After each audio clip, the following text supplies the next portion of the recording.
If someone offered you the chance to know the exact day you were going to die, would you want to know?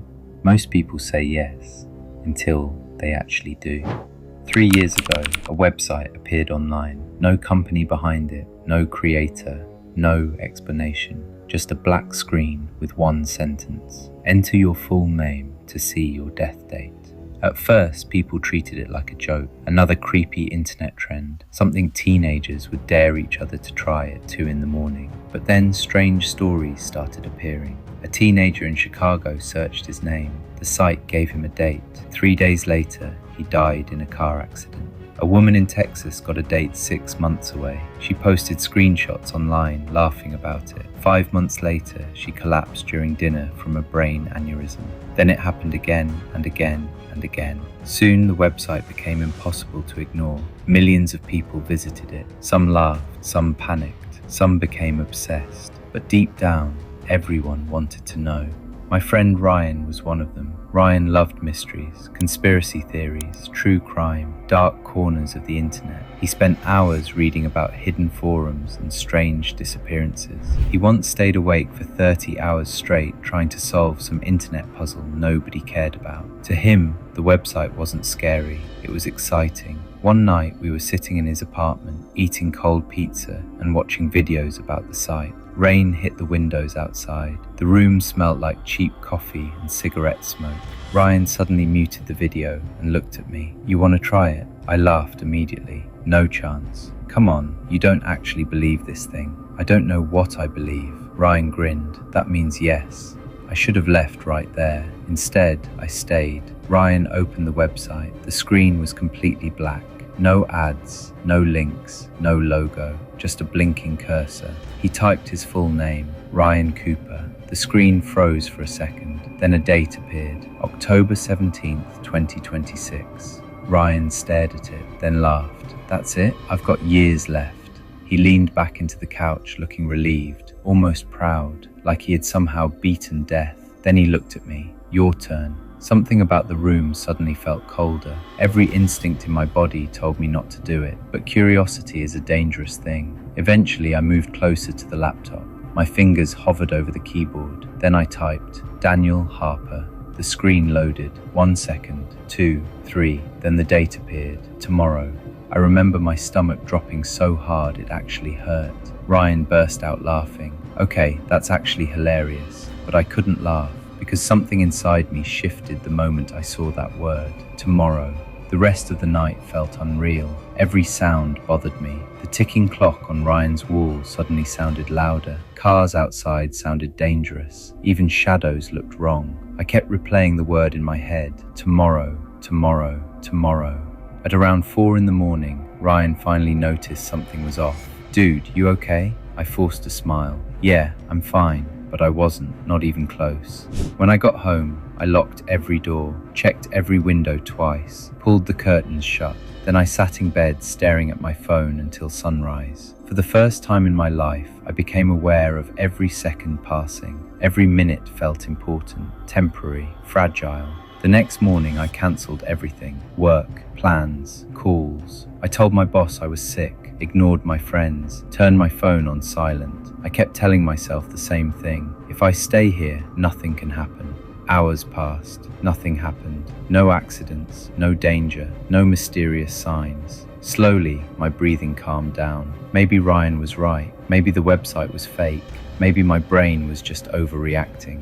Then my phone rang. Unknown number. I almost ignored it, but something made me answer. A woman's voice. Soft, calm, professional. "Is this Daniel Harper?" "Yes." There was silence for a second. Then she said, "Your mother was admitted to St. Mary's Hospital this morning." Everything inside me froze. What happened? She collapsed at work. I didn't even think. I grabbed my keys and ran outside. Rain was pouring across the city. The streets were crowded. Sirens echoed somewhere far away. As I drove, my hands shook so badly I could barely hold the steering wheel. And the entire time, I kept checking the clock. 11:42 a.m., 11:47, 11:51. The website never said how I would die, only when.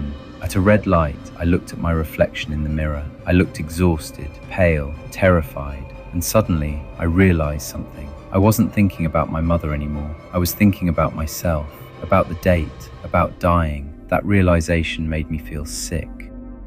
Then my phone buzzed, a text from Ryan. Bro, I checked the site again. Another message. The date changed. My chest tightened instantly.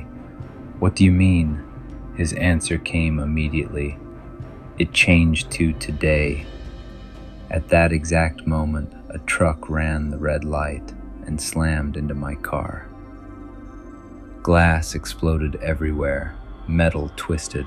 My head hit the window, then nothing. People always imagine death as some dramatic, cinematic moment, but honestly, the strangest part wasn't the crash. It was the realization I had 1 second before impact, because deep down, I knew something had been chasing me all day.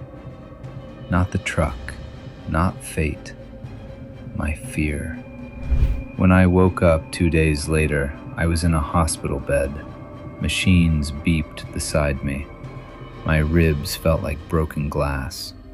Ryan sat in the chair near the window. He looked exhausted. The first thing he said was, "The website disappeared." What? It's gone. No servers, no backups, no traces, nothing. I stared at him, still dizzy from painkillers. Then he said something that made my blood run cold. You know what's weird? The date on your screen never changed. I frowned. What are you talking about? Ryan swallowed hard. When you typed your name, the website didn't say tomorrow. It said October 17th, 2026. I felt my chest tighten. That's impossible. Ryan slowly shook his head. No, you just panicked when you saw the numbers. At first, I thought he was joking. Then I remembered something. The screen had loaded too quickly. I barely even looked at the full date. My brain had locked onto one thing: tomorrow. Because that's what I expected to see. And suddenly, my entire memory of that night started breaking apart. The fear, the sleepless night, the paranoia, the obsession, checking the locks, watching the clock, imagining danger everywhere. Then I understood. The website never predicted my death. It predicted my fear. The moment I believed I was going to die, I stopped thinking clearly. Every decision after that came from panic. Every action, every choice, even driving through the storm, even speeding to the hospital, even looking at my phone at the red light. And eventually, my fear led me exactly where I was terrified of going. Ryan looked at me quietly. Then he asked, "Do you know what almost killed you?" I shook my head. It wasn't the website. It was the fact that you believed it. Months passed after the accident. Physically, I healed. Mentally, I'm not sure I ever did. Because once you realize how easily fear can control the mind, you start seeing it everywhere. I saw it in people obsessed with rejection, people terrified of failure, people convinced everyone secretly hated them. I realized something terrifying. Most people aren't destroyed by reality. They're destroyed by the story they keep repeating inside their own heads. Fear changes behavior. Behavior changes decisions, and decisions slowly shape reality. Maybe that's why anxiety feels so powerful, because eventually the mind stops predicting danger and starts creating it. The scariest part? Sometimes the human mind doesn't need monsters to destroy itself. Just one terrifying idea, repeated enough times. And ever since that night, I stopped wondering when people die. Now I wonder something much worse. How many people are already destroying their lives simply because they're afraid they will?